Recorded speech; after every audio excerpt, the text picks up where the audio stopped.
Peregrine falcons. They're nature's most perfect flying machines.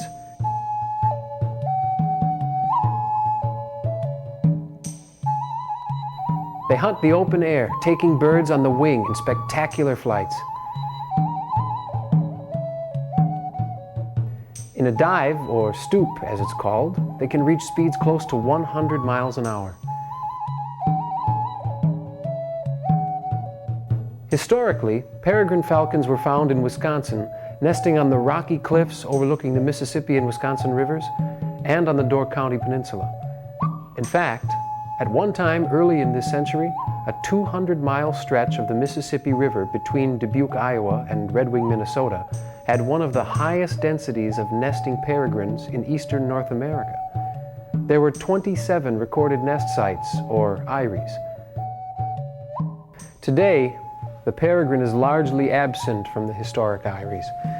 In fact, for a time, through the late 50s, 60s, and into the 70s, they were all but extinct across the eastern half of North America. However, the peregrine falcon is making a comeback and returning to the U.S. and Wisconsin in particular, but they're turning up where you might least expect them.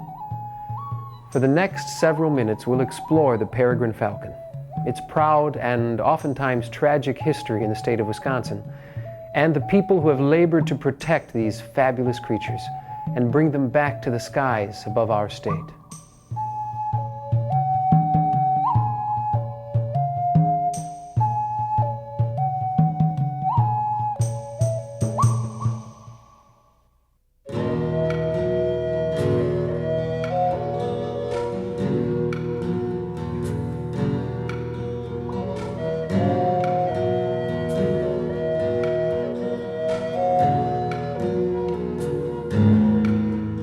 Throughout the first half of this century, men and women collected data and specimens of a great variety of the state's fauna for research and museum exhibits.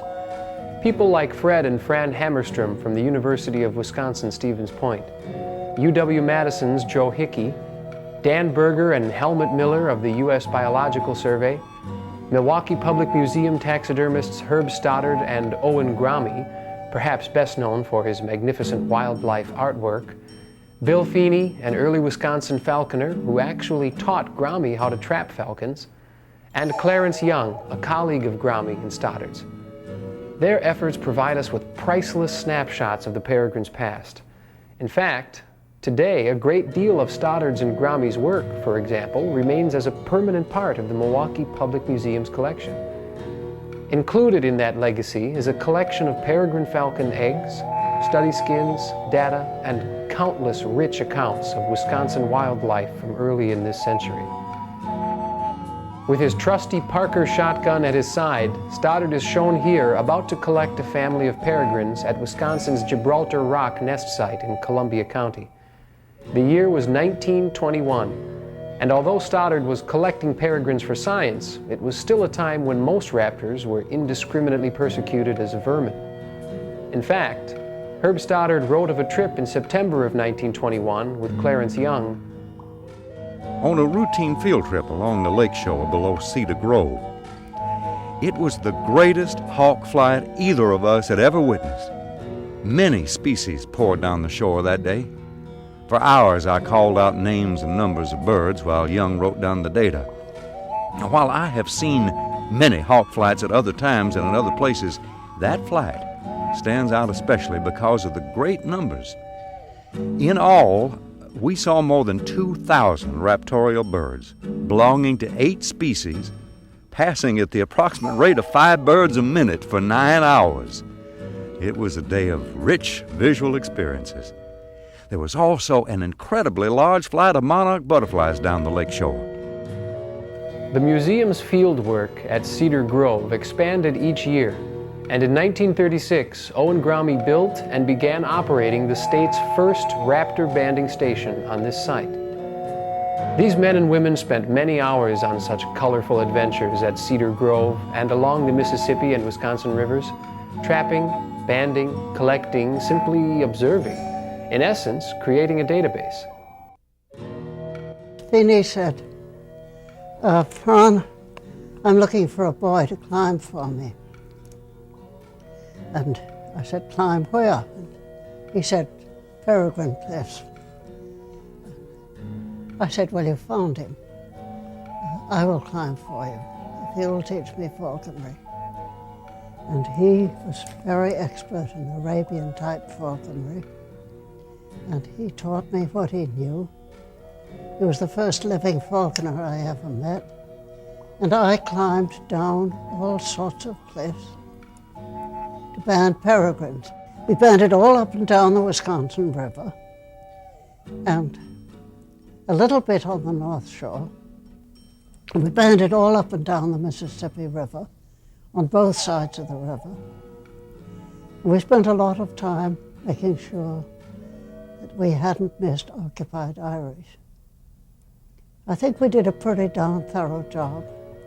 And I don't remember a single cliff that we chickened out on and didn't climb. We usually rappelled down from the top. It was sort of a rough and ready lot that were working in the old days. We were doing serious scientific work, but we were a little rowdier than people are nowadays.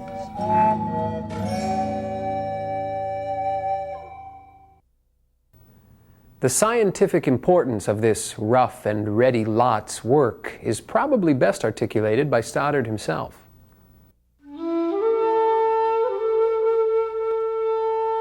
The museum taxidermist has much to do besides taking motion pictures, collecting specimens, and preparing exhibits. He spends long hours in blinds, recording the sounds of wildlife and spying on them so he may learn their secrets. He bands them by the thousands to study their wanderings and migrations, their family relationships, and their longevity. As the days, weeks, and months race by, he's led on and on. For with all his prying, he can learn but small parts of the magnificent whole. Those small parts of the magnificent whole would prove to be invaluable in the recovery of the Peregrine Falcon. It is from these historic specimens, data, and observations that future researchers could draw certain conclusions based on comparisons with their own modern data, comparisons that would prove to be essential to the peregrine's existence today.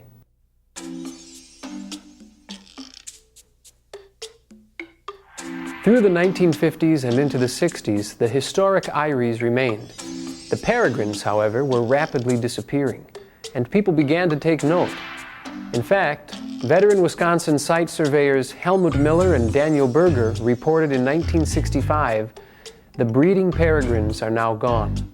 The last bird to be seen was in March 1964. However, the peregrines weren't only missing from Wisconsin. They were growing conspicuously absent throughout the world. In Europe, British scientist Derek Ratcliffe recognized a spectacular crash of population with a speed and on the scale seldom found in the vertebrate kingdom, except under the onslaught of epidemic disease or the exigencies of collapse in food supply. At the same time, in Madison, Dr. Joseph Hickey, an ornithologist at the University of Wisconsin, completed extensive population surveys he'd begun in the 1930s. Hickey's findings mirrored those from throughout the world and brought statistical validation to what Wisconsin researchers like Miller and Berger already knew but didn't want to believe. The eastern Anatom peregrine, once found nesting in Wisconsin, was virtually extinct, and only a precious few remained west of the Mississippi. The question remained, however, why? What could explain the remarkable vanishing of a once flourishing organism over the course of less than 20 years? The answer began to take shape in 1965, when Dr. Hickey organized the now historic Madison Peregrine Conference. The objective of the conference was simple: bring together the brightest ornithological minds from around the world to discuss, compare notes and observations, debate, and simply brainstorm about the population crash. Reproductive failures were being reported all over the Peregrine Falcon range, and I called a conference to settle the question. I brought a small piece of wood to the conference and a gavel, and I started the meeting. Bang, bang, bang. And the meeting went on like that. At that point, at that meeting, it became clear that there was a serious problem and that it was extremely widespread. There were spots where peregrines were still doing well, but it was a lot worse than anybody had anticipated. The eventual impact of the conference cannot be overestimated. It was there that the seeds of the cause of the peregrine's impending demise, and perhaps more importantly, its consequent recovery, would be planted. Soon thereafter, Dr. Hickey came to a critical conclusion. You should have seen this campus after Dutch elm disease arrived. The university sprayed all of its elms, and I protested. At one point, we had a porch covered with dead birds that had been picked up on campus, brought to my office, and laid out on the porch. They were all songbirds moving through the campus on migration, getting shot by DDT. Shortly after World War II, the chemical pesticide DDT came into widespread use across much of the United States and Europe. It was intended to kill insect pests, but in the end had much further reaching effects. Birds that fed upon contaminated insects ingested the pesticides. The poisonous residue then accumulated in their bodies over time and was passed up the food chain to peregrines as they preyed upon the insect-eating birds. Because DDT can remain stored in fatty tissues for many years, it slowly builds up over time to dangerous levels. Through a process called biomagnification, concentrations of poison actually increase in animals at each level of the food chain. A tiny insect, for example, may hold 1/100th of 1 part per million of a toxin in its cell tissue. But an insect-eating bird, which is much larger and eats tens of thousands of contaminated insects during its much longer life, might eventually accumulate, say, 1 part per million. Over a period of many years, a predator such as the peregrine that lives even longer might well accumulate 5, 6, 7, 8, or even as many as 20 parts per million of a toxin like DDT by ingesting smaller, contaminated insect-eating birds. Such was the conclusion of Dr. Hickey. Reproductive failure was occurring when peregrines and others at the top of the food chain, like bald eagles, were found to have deadly levels of these toxins accumulated within them. However, the birds weren't necessarily being killed outright by DDT or DDE. Instead, by comparing the samples and data collected earlier in the century with his own findings, Hickey was able to determine that as a result of the poisoning, females were laying increasingly thin-shelled eggs, which would break during incubation. The poisoning also explained the bizarre tendency of some adults to actually consume their offspring. Now, these findings in and of themselves are tragic and rather unsettling. The implications, however, go well beyond the peregrine falcon. When the peregrine falcon took its nosedive, its decline, that was an unknown event in the history of peregrine falcons, and we've known about peregrines for several hundreds of years. And when you see an unprecedented event, you have to look for an unprecedented cause. And so that's the barometer right there. And you were able to then sort out that cause. So they make really good monitors. They may not tell you exactly what it is that's taking place, but what they tell you is that something is happening. Time to put on the alarm system, time to go out and find out what's going on, because humans are a part of the ecosystem. As a direct result of Dr. Hickey's efforts, Wisconsin became the first state in the country to ban DDT. Then, by 1973, the pesticide was virtually banned across the entire country, and the peregrine falcon was placed on the endangered species list. However, 30 years of poisoning had taken its toll, and a recovery effort had to begin.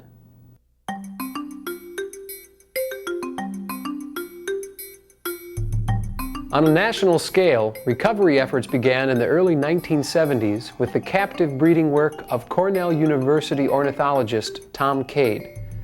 Dr. Cade believed that captive peregrines could be bred and their offspring released into the wild where they would reoccupy once prime peregrine territory. The program, which started slowly by releasing just 4 birds in 1974, became the Peregrine Fund, supervising the annual releases of hundreds of peregrines across the country.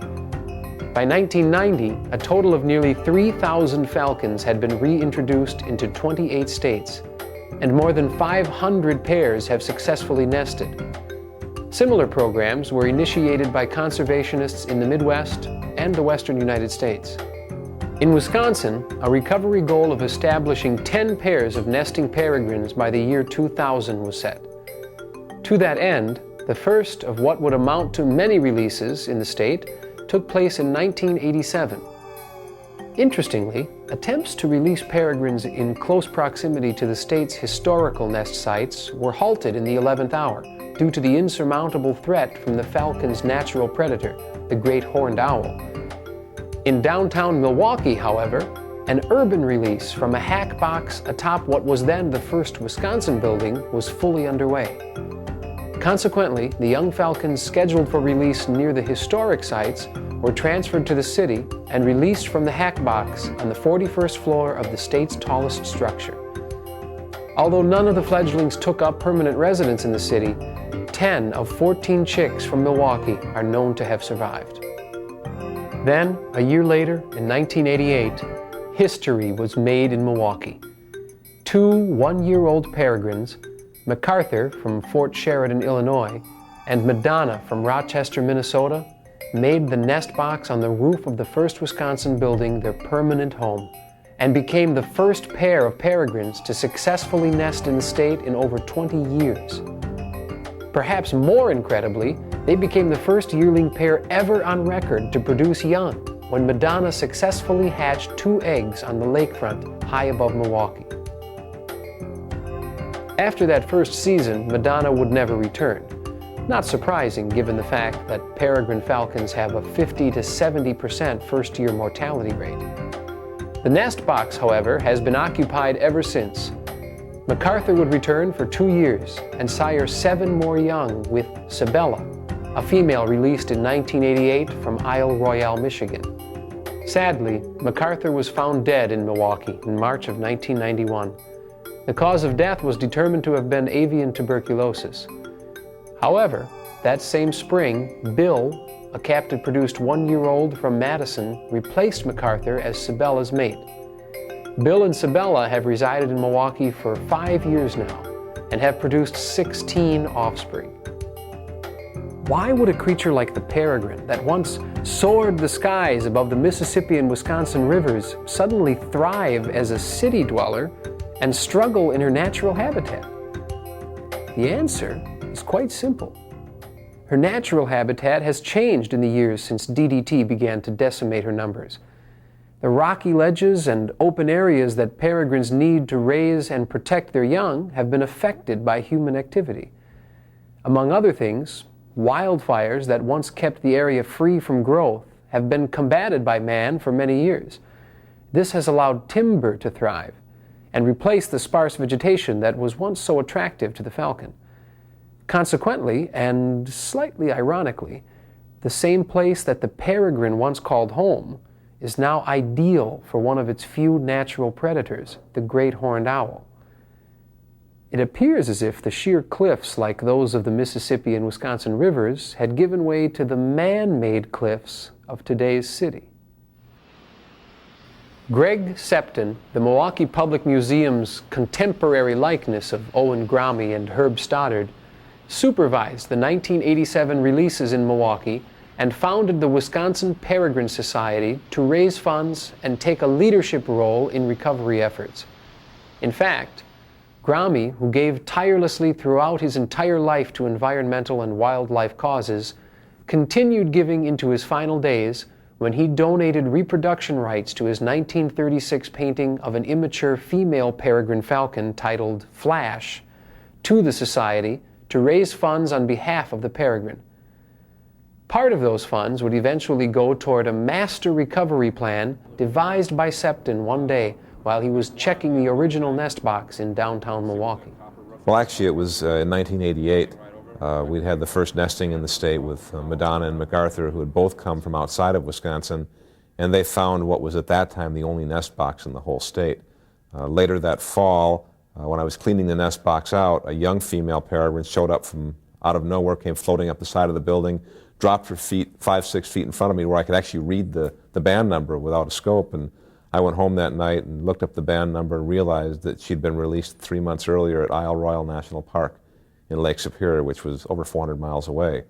And with those two things gelling in the back of my mind, I thought, if these birds can find this nest box on their own, if I can duplicate the situation, we might be able to really have something here that could work to increase the population in the state.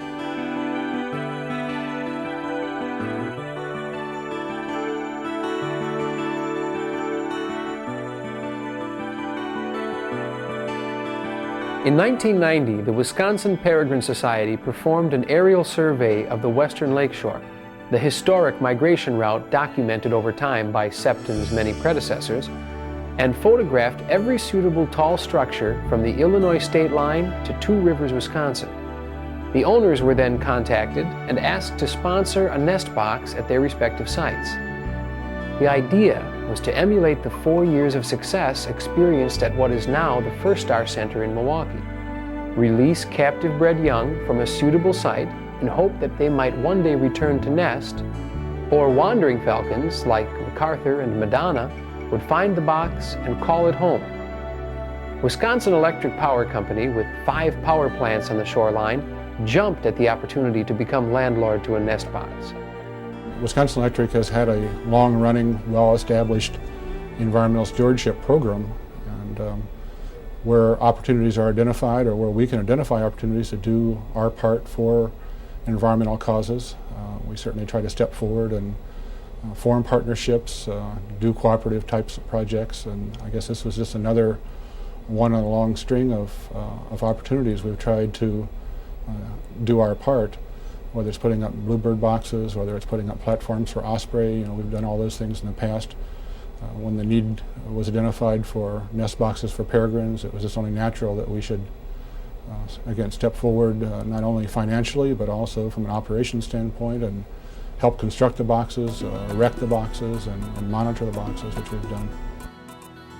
To that end, on a dangerously cold day in January of 1991, Wisconsin Electric raised the first of the new boxes into place at its Pleasant Prairie power plant, and the lakefront plan was underway.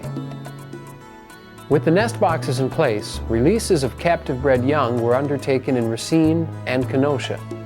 Blood samples are drawn for analysis, and the young falcons are banded and placed in their box, where they are closely monitored, fed, and cared for until they are mature enough to fledge, about 5 to 6 weeks of age. Then, the bars are removed and the young birds test their wings in oftentimes clumsy and awkward first flights.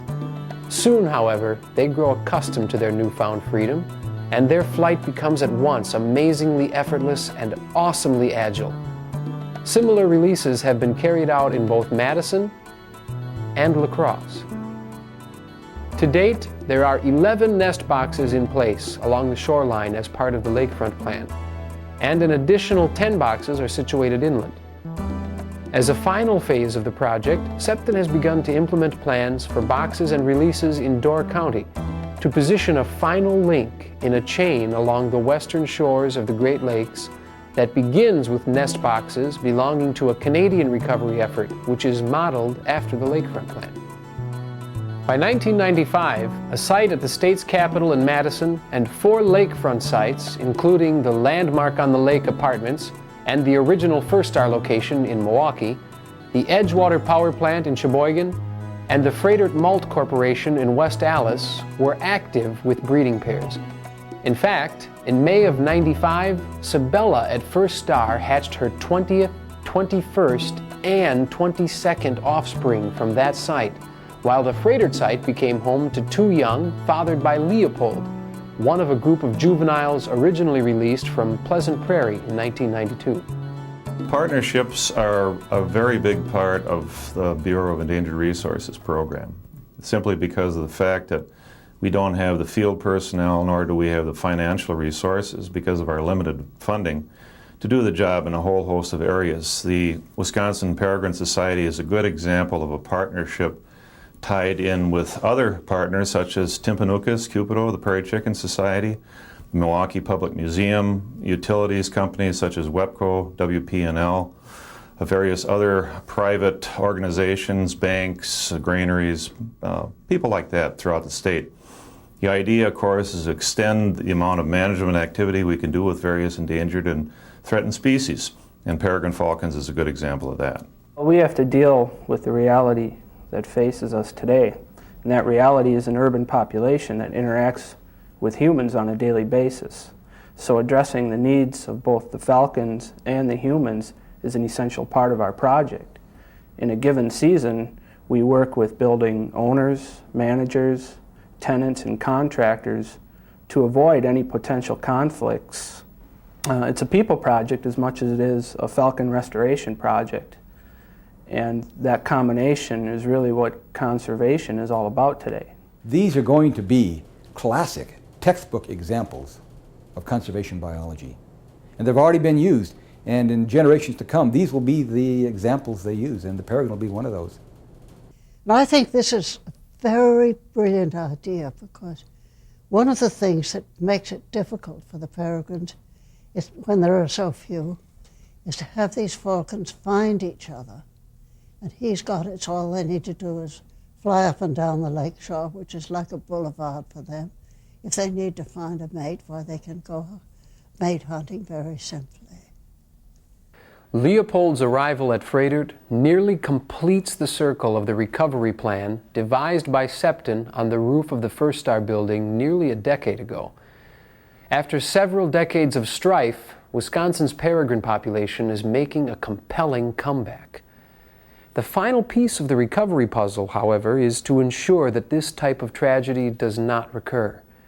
And just as it did 60 years ago, the key lies in observation, research, and meticulous data collection. The trapping and banding techniques historically employed at Cedar Grove are still in use today. As they have for nearly 40 years, Dan Berger and Helmut Miller continue to record the migrations and population fluctuations of the peregrine and dozens of other birds in the state. These time-proven techniques are now combined with computer technology. Greg Septon explains.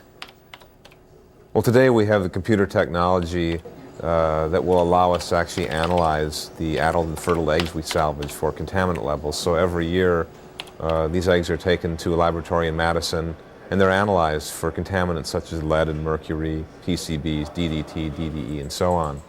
And what that does, it allows us to take a very close look at the health of the falcons at these particular nest sites, and also gives an indication of the health of the environment around the sites, which is important for the birds, but in the long run it's important for you and me as well. So it tells us a lot about what's really happening in our environment.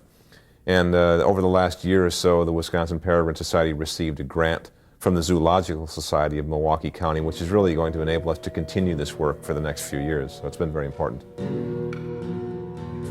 Herb Stoddard's vintage Parker shotgun that now sits in Greg Septon's home library, a gift from the Stoddard family, is a reminder of the long tradition of work that built the foundation for success.